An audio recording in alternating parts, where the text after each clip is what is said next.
নমস্কার। ললিতা দাসী কীর্তন ও শ্রীজি মহারাজ সম্প্রদায় চ্যানেল থেকে সকল ভক্তবৃন্দকে প্রণাম, প্রীতি, শুভেচ্ছা ও ভালোবাসা। আপনারা এই চ্যানেলে নিয়মিত শুনতে পান কিছু ধর্মকথা, ধর্মতত্ত্ব ও জীবনের নানা রকম কষ্ট থেকে কিভাবে আপনারা আনন্দ পেতে পারেন বা কিভাবে শান্তি লাভ করা যায় তার একটা আজ চাই আপনাদের। এই যে আমরা সকালে ঘুম থেকে উঠে বা ভোরে ঘুম থেকে উঠে বিছানাতে বসেই আমরা যে মন্ত্রটা জপ করি, আমরা ছোটবেলা থেকে জেনেছিলাম যে মন্ত্রটা, আর এখন একটু মন্ত্রটা বদলানো হয়েছে। তাই দুটো নিয়ে আলোচনা করব, আপনাদের যাতে সবার মধ্যে শান্তি আসে এবং সবাই নিজেদের মতো করে বুঝতে পারেন। আসলে আমি মানে সহ আপনাদের একটু জানিয়ে দেবো, তারপর আপনারা সিদ্ধান্ত করবেন যে কিভাবে আপনারা সেটাকে মেনে নেবেন। নমস্কার। করাগ্রে বসতে রক্ষী, কর পৃষ্ঠে সরস্বতী, কর মধ্যে ভবেৎ ব্রহ্মা, প্রভাতে কর দর্শন। ওম শান্তি, ওম শান্তি, ওম শান্তি। ছোটবেলা থেকে আমরা এভাবে মন্ত্রটা জপ করতাম। মানেটা কি হচ্ছে? করাগ্রে অর্থাৎ এই যে কর অর্থাৎ হাত, এই হাতের করাগ্রে মানে এই অগ্রে, অর্থাৎ করাগ্রে বসতে লক্ষ্মী। অর্থাৎ আমরা যা কিছু করি না কেন, সারাদিন আমরা যদি খেতে না পাই বা অর্থ না পাই, তাহলে কি হয়, সারাদিনটা আমাদের ভালো যেতে পারে না। তাই মন্ত্রের শুরুতেই অর্থাৎ মন্ত্রের প্রথমেই যেটা বলা হয়েছে যে করাগ্রে বসতে লক্ষ্মী। করাগ্রে কে বাস করেন? মা লক্ষ্মী বাস করেন। লক্ষ্মী হচ্ছে ধনের প্রতীক, ধনের দেবী, এবং লক্ষ্মী হচ্ছে আমাদের অন্নদাতা বা অন্নদাত্রী বা অন্ন লক্ষ্মী। অর্থাৎ অন্ন, খাবার এবং অর্থ দুটোই কিন্তু মা লক্ষ্মী দেবীর কৃপাতে লাভ হয়। তাই প্রথমে মন্ত্রতে বলা হয়েছে করাগ্রে বসতে লক্ষ্মী। আর এই লক্ষ্মীকে পেতে গেলে তাহলে কি দরকার? বলছে কর পৃষ্ঠে সরস্বতী। এই যে কর পৃষ্ঠে সরস্বতী, অর্থাৎ কর পৃষ্ঠ মানে আপনার পৃষ্ঠ, অর্থাৎ আপনার জ্ঞান। আপনার জ্ঞান, আপনার নিজের যদি জ্ঞান না থাকে তাহলে সবাই আপনাকে কিন্তু ঠকাবে। আপনার মুখের খাবারটা অন্যরা কেড়ে খেয়ে নেবে, যাতে না অন্যেরা কেড়ে খেতে পারে বা অন্যরা আপনাকে খাওয়া থেকে বঞ্চিত করতে পারে। সেই জন্য বলা হয়েছে যে কর পৃষ্ঠে সরস্বতী। অর্থাৎ করো মানে কি? করো অর্থাৎ কাজ করো। কোনটা? পিছনে। পিছন আমরা দেখতে পাই না, কিন্তু পিছন আমাদের একটা আছে। আমাদের সামনে যেমন কষ্ট হয়, পিছনেও আমাদের কিছু কারণে কষ্ট হতে পারে। তাই সামনে যেটা আমি দেখতে পাচ্ছি, পিছনটা দেখতে পাচ্ছি না, কিন্তু পিছনটা দেখা যায় জ্ঞানের মাধ্যমে। তাই মন্ত্রতে উল্লেখ করা হয়েছে করাগ্রে বসতে লক্ষ্মী, কর পৃষ্ঠে সরস্বতী। কর পৃষ্ঠে সরস্বতী। আর এই দুজনকে কে রক্ষা করছে? কর মধ্যে ভবেৎ ব্রহ্মা। করাগ্রে যে করো, বলছে কি হয়, তাপ উৎপন্ন হয় না। তাই কি বলছে? কর মধ্যে ভবেৎ ব্রহ্মা। অর্থাৎ এখান থেকে আমরা যে তাপটা নিয়ে নিজেকে দিলাম, কারণ এটা একটা বিজ্ঞান যে ঘর্ষণের ফলে তাপ উৎপন্ন হয়। সেইরকম আপনার চিন্তার ফলে আপনার শরীর কি হয়? উত্তেজিত হতে পারে, আবার আপনাকে প্রশমিত করতে পারে। তাই কি সুন্দর করে বলা হয়েছে যে কর মধ্যে ভবেৎ ব্রহ্মা। ব্রহ্মা কি করে? সৃষ্টিকর্তা। সৃষ্টি করে, আমাদের নতুন নতুন যে কোনো কাজে উৎসাহ দান করে। তাই বলছে আপনি হাত পেতে, এভাবে হাত পেতে আপনি কাকে না ব্রহ্মাকে, অর্থাৎ আপনি নিজে কিছু নতুন সৃষ্টি করবেন, আপনি নিজে ভক্তদের কোনো পথ দেখাবেন, বা নিজেকে আপনি সঠিক পথ নির্বাচন করার জন্য তার আসলে, অর্থাৎ আপনি এখানে প্রতিজ্ঞা করার কথা আপনাকে বলা হয়েছে। প্রতিদিন সকালে উঠে এই যে কর মধ্যে ভবেদ ব্রহ্মা, অর্থাৎ কর মধ্যে এখানে সৃষ্টি তত্ত্বের কথা বলা হয়েছে। সারাদিন আপনি কি কি করবেন তার একটা প্রতিজ্ঞা, অর্থাৎ শপথ নেওয়ার কথা বলা হয়েছে। কি সুন্দর করে বলা হয়েছে মন্ত্রে, করাগ্রে বসতে লক্ষ্মী, কর পৃষ্ঠে সরস্বতী, কর মধ্যে ভবেদ ব্রহ্মা, প্রভাতে কর দর্শনম। দর্শন করতে তাহলে তোমার চোখ খোলা রাখা দরকার। চোখটাকে আমি ঢাকা দিলাম কেন? এই যে চোখটাকে ঢাকা, অর্থাৎ এই নয়নের কথা বলা হয়েছে, যেখানে আমার তিলক সেবা আছে, ওখানেই হচ্ছে তৃতীয় নয়ন। তৃতীয় নয়ন মানে দিব্য নয়ন।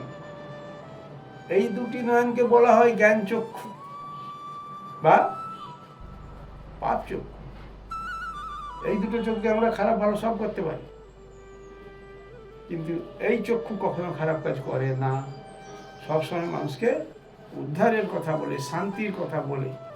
তাই এটার নাম হচ্ছে দিব্য চক্ষু, অর্থাৎ দেবতার চক্ষু। দেবতারা যে কাজ করে অমর হয়েছে, দেবতারা যে কাজ করে অমর হয়েছে, আপনিও অমর হতে পারবেন। তাই আপনার এই যে তৃতীয় নয়ন, এই তৃতীয় নয়ন দিব্য চক্ষু, এটাও জাগরিত হবে। তাই প্রভাতে বা ভোরে বা ঘুম থেকে ওঠার পরই আপনি যে মন্ত্র জপ করবেন, সেই মন্ত্রটি করাগ্রে বসতে লক্ষ্মী, কর পৃষ্ঠে সরস্বতী, কর মধ্যে ভবেদ ব্রহ্মা, প্রভাতে কর দর্শনম। এই মন্ত্রটি একটু পরিবর্তন করা হয়েছে। বর্তমানে দেখছি যখন আমি কোথাও কীর্তন করি বা অধিবাস কীর্তন করি বা ভাগবত করি, সেখানে কিছু ভক্ত তারা আমাকে প্রশ্ন করে বা তারা আমার কাছে এসে বলে যে আমাদের গুরুদেব শিখিয়েছে। কি শিখিয়েছে না, তাদের গুরুদেব শিখিয়েছে, তারা বলছে যে করাগ্রে বসতে লক্ষ্মী, কর মধ্যে সরস্বতী, কর মূলে শ্রী গোবিন্দম, প্রভাতে কর দর্শনম। মন্ত্রটা একটু পরিবর্তন হয়েছে। এখানে গীতার নিয়ম, গীতাতে বলেছেন স্বয়ং ভগবান কি না, পরিবর্তনে জীবনম, পরিবর্তন জীবনম, অর্থাৎ জীবন ধারণের জন্য আমাদের কখনো কখনো কিছু জিনিসকে পরিবর্তন করে নিতে হয়, তাই না? যেমন আমরা এমনি পোশাক পরে থাকি, একটু যদি জ্বর হয় তখন কি হয়, পোশাকের উপরে আর একটু পোশাক দিতে হয়, যাতে গরমে লেগে গরম কেটে যাতে জ্বরটা ছেড়ে যায়।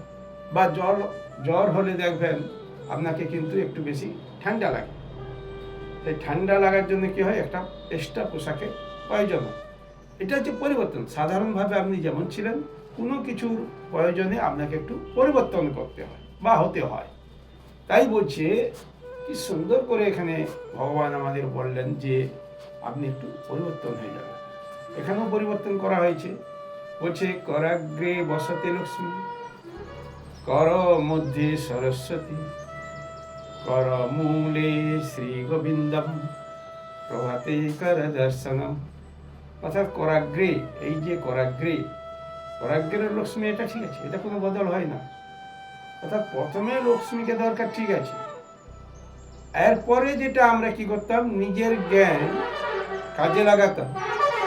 এখন সেটা কি বলছেন যে না, কর মধ্যে সরস্বতী, অর্থাৎ তুমি যেটা দেখতে পাচ্ছ, পিছনটা আমরা দেখতে পেতাম না, অর্থাৎ গুরুকে আমরা কি করতাম, মানতাম বা কারো একটা সাহায্য নিতাম। কথার অর্থ হচ্ছে অপরের একটু সাহায্য নেওয়া। কিন্তু বর্তমান যে মন্ত্রটা এসে গেছে তাতে কি বলছে না, করাগ্রে বসতে লক্ষ্মী, কর মধ্যে সরস্বতী, অর্থাৎ করের মধ্যে আপনি দেখতে পাচ্ছেন এইটাকে একবারেই দেখতে পাচ্ছেন, পুরোটাই দেখা যাচ্ছে, এখানে আর পিছন দিকে আনার দরকার হয় না, উল্টানোর দরকার হয় না। তাই বলছে যে আপনি যেটা দেখতে পাচ্ছেন সেটাই সেটাই সরস্বতী, অর্থাৎ আপনি নিজে যেটাকে ভালো মনে করেন, মানে কতটা পরিবর্তন করা হয়েছে। অর্থাৎ আপনি যদি বলেন খারাপটাও ভালো ভালো আর ভালোটাও ভালো ভালো, আগে ছিল যে না একটু বিচার করার, এই বিচারটাকে তুলে দেওয়া হয়েছে, এই মন্ত্রের দ্বারা বিচারটাকে তুলে দেওয়া হয়েছে। বিচার মানে কি, অন্য পক্ষ একটা বিপরীত পক্ষ, এটা যদি স্বপক্ষ হয় এটা বিপরীত পক্ষ, সেই বিপরীত পক্ষটা এখন নেই, সরিয়ে দেওয়া হয়েছে মন্ত্রের দ্বারা। যে করাগ্রে লক্ষ্মী হলো, কর মধ্যে সরস্বতী, অর্থাৎ সৃষ্টিতত্ত্ব নেই, ব্রহ্মা নেই, এখানে সৃষ্টিতত্ত্ব নেই, সেটা সরিয়ে দেওয়া হয়েছে। তার পরিবর্তে কি হয়েছে না, কর মূলে, অর্থাৎ এই যে মূল, এই মূল কর মূলে কি বলছে, শ্রী গোবিন্দম, এখানে স্বয়ং ভগবান গোবিন্দকে এনে বসানো হয়েছে। কেন না, গোবিন্দ বলেছে কর্ম করে যাও, ফলের আশা করো, সেই নিয়মে এটা কিন্তু সুন্দরভাবে প্রতিষ্ঠিত হয়েছে। অর্থাৎ লক্ষ্মী আমাদের সবের প্রথম দরকার হয়, সেটা ঠিকই আছে, তারপর জ্ঞানের দরকার হয়, যেটা অপরের জ্ঞান নেওয়া হতো এখন সেটা দরকার নেই, এখন সেটা পর এত ঠকাচ্ছে মানুষ, মানুষকে এত ঠকাচ্ছে, এত ক্ষতি করছে মানুষের, যার জন্য এই মন্ত্রটাকে একটু পরিবর্তন করে সরস্বতীকে নিজের থেকে আরো পাওয়ার দেওয়া হচ্ছে, শক্তি দেওয়া হচ্ছে, এবং সমগ্র কাজ কে করছে না, শ্রী গোবিন্দ। আগে যেমন আমরা ব্রহ্মার উপরে নির্ভর করতাম, একটা শক্তির উপরে নির্ভর করতাম, এখন সেটাকে একবার সরাসরি স্বয়ং ভগবানের উপরে ছেড়ে দেওয়া হয়েছে, অর্থাৎ শ্রী গোবিন্দ। করাগ্রে বসতি লক্ষ্মী, কর মধ্যে সরস্বতী, কর মূলে শ্রী গোবিন্দম, প্রভাতে কর দর্শনম, অর্থাৎ স্বয়ং ভগবান গোবিন্দের শ্রী চরণে নিজেকে সমর্পণ করতে বলছেন। এই হলো মন্ত্র, এইভাবে আমরা চেঞ্জ হচ্ছি। আপনারাও চিন্তা করবেন যে কোন পথে আপনি কোনটা চাইছেন, তাহলে আপনার মত মতামতের আশায় রইলাম। আপনাদের মত মতামত, আপনাদের কমেন্ট, আপনাদের লাইক, আপনাদের শেয়ার, এটুকু নিয়েই আমাদের আনন্দ। চেষ্টা করবেন, ভালো থাকবেন, সুখে থাকবেন। ওম হরি ওম তৎসৎ।